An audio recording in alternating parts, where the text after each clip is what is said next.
Sa langit, nga'y hain sa daigdig, handog ng kaibig-ibig, kailan may di masasain. Paghahain ni lahat ng ialay sisak, ang korderong nagliligtas, ang mananang nagsilikas. Bastang naming mapagmahal, kami iyong kawaan. Gawing dapat makinabang, sa pagkain iyong alay. Hanggang langit ay makamtan, magagawa mo ang lahat, upang tanan ay maligtas. Akain mo sa iyong habag, lahat kami iyong alaga. Sa buhay mo walang wakas.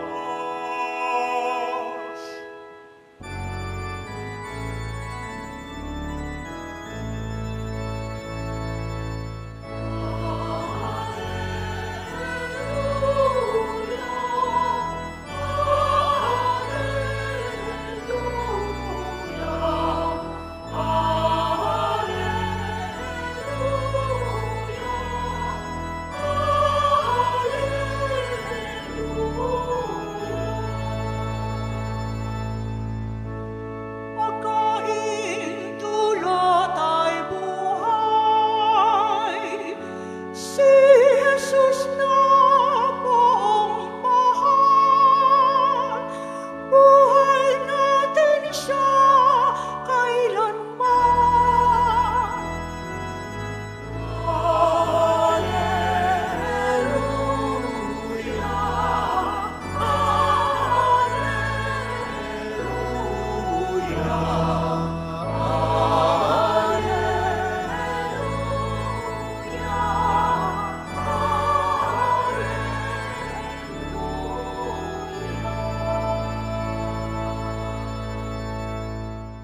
Sumainyo ang Panginoon, At sumaiyo rin. ang mabuting balita ng Panginoon ayon kay San Juan. Papuri sa iyo, Panginoon.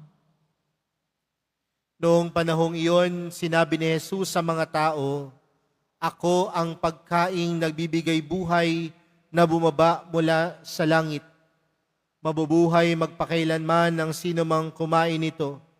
At ang pagkaing ibibigay ko sa ikabubuhay ng sanlibutan ay ang aking laman."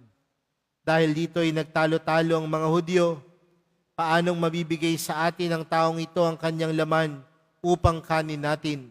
Tanong nila. Kaya't sinabi ni Jesus, "Tandaan ninyo, malibang kanin ninyo ang laman ng anak ng tao at inumin ang kanyang dugo, hindi kayo magkakaroon ng buhay. Ang kumakain ng aking laman at umiinom ng aking dugo ay may buhay na walang hanggan, at muli ko siyang bubuhayin sa huling araw. Sapagkat ang aking laman ay tunay na pagkain, at ang aking dugo ay tunay na inumin. Ang kumakain ng aking laman at umiinom ng aking dugo ay nananahan sa akin, at ako sa kanya. Buhay ang amang nagsugos sa akin, at ako'y nabubuhay dahil sa kanya. Gayon din naman, ang sino mang kumain sa akin ay mabubuhay dahil sa akin. Ito ang pagkaing bumaba mula sa langit. Ang kumakain nito ay mabubuhay magpakailanman. Hindi ito katulad ng kinain ng inyong mga magulang sa ilang. Namatay sila, bagamat kumain niyon." Mga kapatid, ang mabuting balita ng Panginoon. Pinupuri ka namin, Panginoong Hesus Kristo. Magsiupo ang lahat. Magandang umaga po sa inyong lahat. Pwede bang batiin ng katabi ng magandang umaga? Mga kapatid, kagaya po ng aking nabanggit sa pasimula po ng ating pagdiriwang para sa araw na ito, ang ipinagdiriwang po natin ay ang dakilang kapistahan ng kabanal-banalang dugo at katawan ni Kristo o tinatawag po nating Corpus Christi. Mga kapatid, kung mapapansin po natin ang buhay ng Panginoon, higit sa lahat nung ang Panginoon ay nagmimisyon at tumutungo sa iba't ibang lugar, madalas niyang ginagamit ang pagsasalo-salo. O sa madaling salita, ang Panginoon ay mahilig makikain, ang Panginoon ay gumagamit ng mga talinghaga patungkol sa pagkain. Kaya nga marahil ang Panginoon, mahilig talaga siyang kumain. Tanungin ko po kayo, mahilig po ba kayong kumain? Para po sa isang ordinaryong Pilipino, ilang beses po kayo kumakain sa isang araw? Ilan? Merong isa, no? Marahil, no? Merong sa isang ordinaryong Pilipino, marahil kumakain sila ng 3 beses sa isang araw. Almusal, tanghalian, at hapunan. Pero meron ding ilan na hindi lang 3 beses kumakain. Bakit? May merienda pa sa umaga, may merienda pa sa hapon, minsan bago pa matulog, may kinakain pa. Pero alam niyo po yung bago ngayon? Yung nagugutom ng madaling araw. Kahit madaling araw, gigising, maghahanap ng kakainin. So mahigit 6 na beses kung kumain. Pero mga kapatid, bakit kaya sa pamamagitan ng pagsasalo-salo, pinakilala ni Jesus ang kanyang sarili sa pamamagitan ng Eucharistia? Dahil sa maraming pagkakataon, mga kapatid, sa pagsasalo, nabubuo ang ugnayan. Sa pagsasalo, naayos ang isang hidwaan. Hindi nyo ba napapansin yan?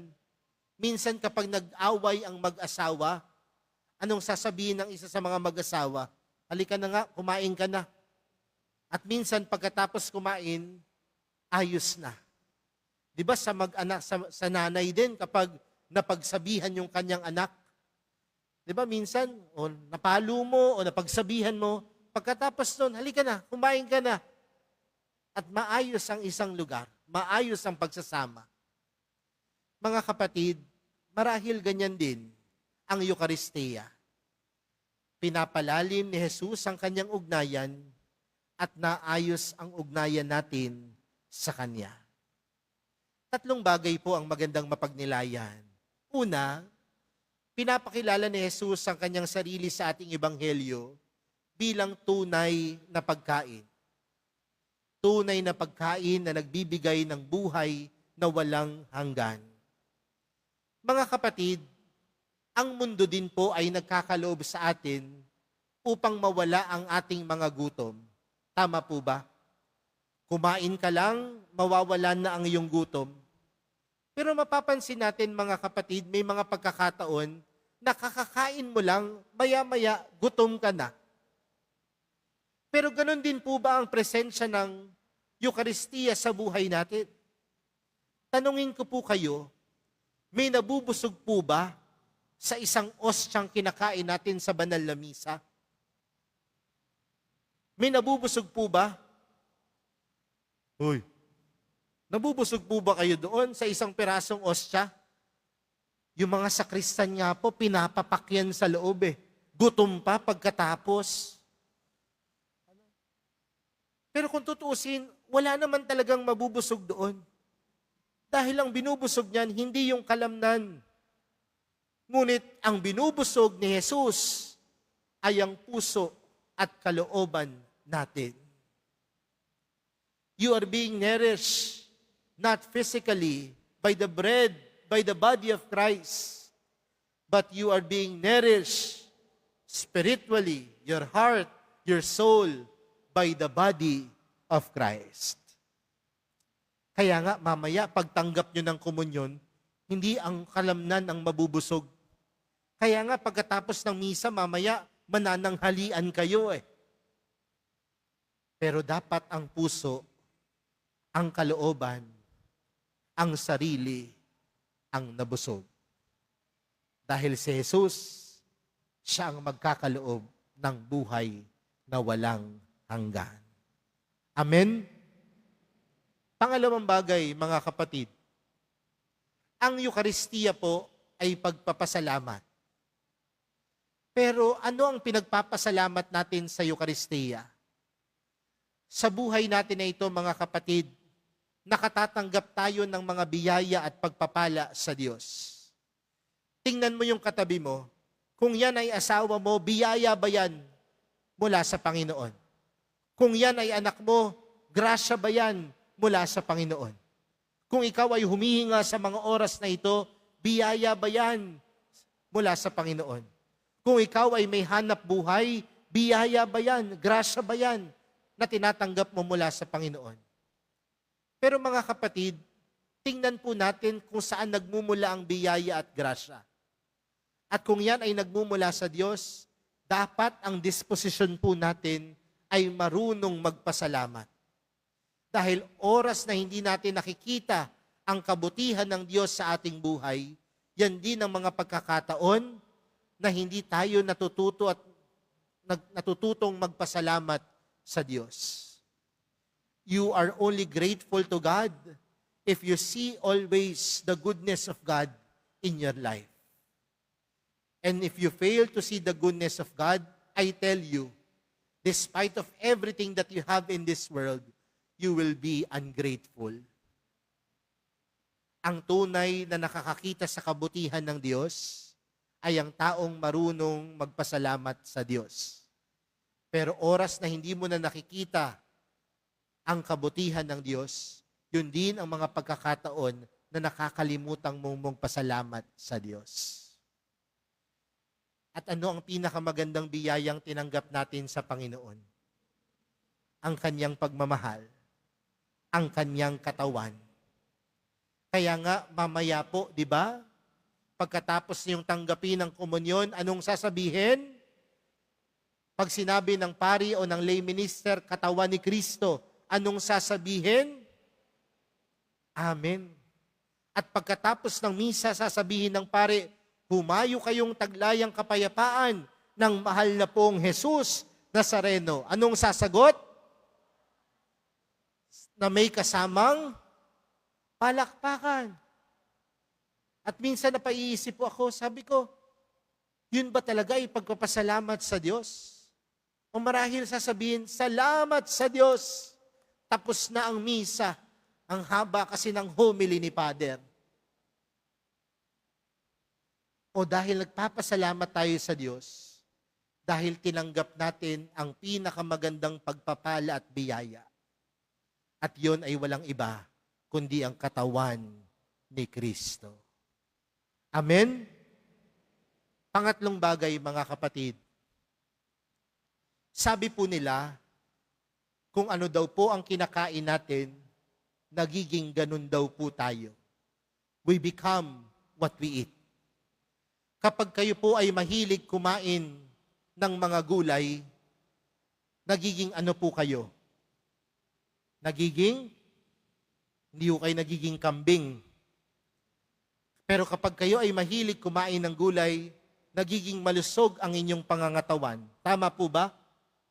Kapag po kayo ay mahilig kumain ng crispy pata, hamburger, pares, chicharon bulaklak, nagiging ano po kayo? Huwag niyo po akong tingnan. Nagiging high blood, no? Kaya hindi nagiging healthy yung katawan. Kakasakit. Kapag kinakain at tinatanggap niyo po si Jesus, nagiging ano po kayo? Uy. Kapag tinatanggap si Jesus sa Eucharistia, dapat nagiging kamukha ni Jesus. Tama po ba yon? Baka kasi tanggap ka ng tanggap ng Eucharistia, nagiging masama ang iyong muka. Nagiging masama ang iyong ugali. Nagiging masama ang iyong disposisyon. Minsan lang kakatanggap mo lang ng komunyon, galit ka na.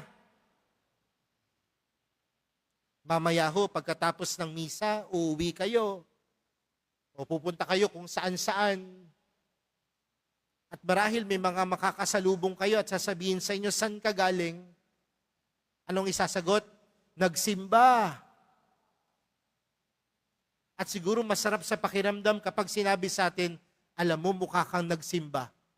Kamukha mo ang mahal na pong Jesus Nazareno eh. Gusto nyo bang inong ganong sagot? O ang sagot sa inyo, di nga, nagsimba ka? Ba't chismosa ka pa? Nagsimba ka, pero bakit 3 pa ang asawa mo? Nagsimba ka, pero hindi ka nagbabayad ng utang. Nagsimba ka, pero masama ang ugali mo. Mapanira ka ng kapwa, hindi ka nagpapatawad. Mga kapatid, sa pagtanggap sa Panginoon, nagiging kagaya natin ang Panginoon. Tingnan po ninyo yung katabi ninyo. Kamukha niya na ba si Jesus?